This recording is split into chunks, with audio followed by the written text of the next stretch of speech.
আজকে আমি তৈরি করব রেস্টুরেন্ট টাইপের পেঁপে ভাজি, যা রুটি পরোটা দিয়ে খেতে খুব ভালো লাগে। পেঁপেগুলোকে সুন্দর করে আগেই ছাল ছাড়িয়ে নিয়ে চৌকো চৌকো করে কেটে নিয়েছি, যাতে পেঁপেগুলো খুব দ্রুত সেদ্ধ হয় এবং খেতেও খুব ভালো লাগে। পেঁপেগুলো এই সাইজেই কেটে নিতে হবে, তাহলে রান্না করতেও সুবিধা হবে এবং পেঁপেগুলো দ্রুত সেদ্ধ হয়ে যাবে। এখন আমি একটা কড়াইয়ে সামান্য পরিমাণ তেল দিয়ে নিলাম।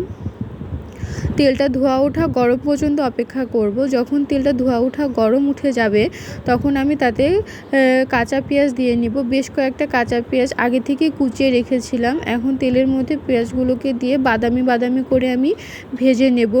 তারপরে যখন কাঁচা পেঁয়াজের গন্ধটা চলে যাবে, আমি এখানে কিছু পরিমাণ কালো জিরা মিশিয়ে নিব। কালো জিরায় প্রচুর গুণাগুণ থাকে, সো কালো জিরায় সবজিতে দিলে টেস্টও ভালো হয়।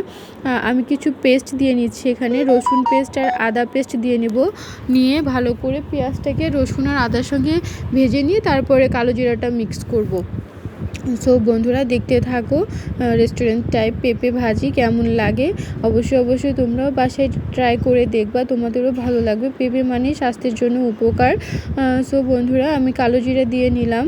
কালো জিরা দিয়ে মশলা দিয়ে ভালো করে একটু ভেজে নেব। এবার সামান্য পরিমাণ হলুদ দিয়ে, আর তোমরা চাইলে মরিচের গুঁড়া দিতে পারো, না হলে কাঁচা মরিচ দিয়ে খেতে পারো। আমি এখানে জল দিয়ে নিলাম এবং মশলাটাকে ভালো করে সেদ্ধ করার জন্য, যাতে কাঁচা পেঁয়াজটা ভালোভাবে সেদ্ধ হয়ে যায় সেদিকে খেয়াল রাখবো। সেজন্য ভালো করে মশলা দিয়ে পানি দিয়ে এটাকে কষিয়ে নিব এবং এটাকে আমি 10 মিনিট লবণ দিয়ে দিলাম পরিমাণ মতন।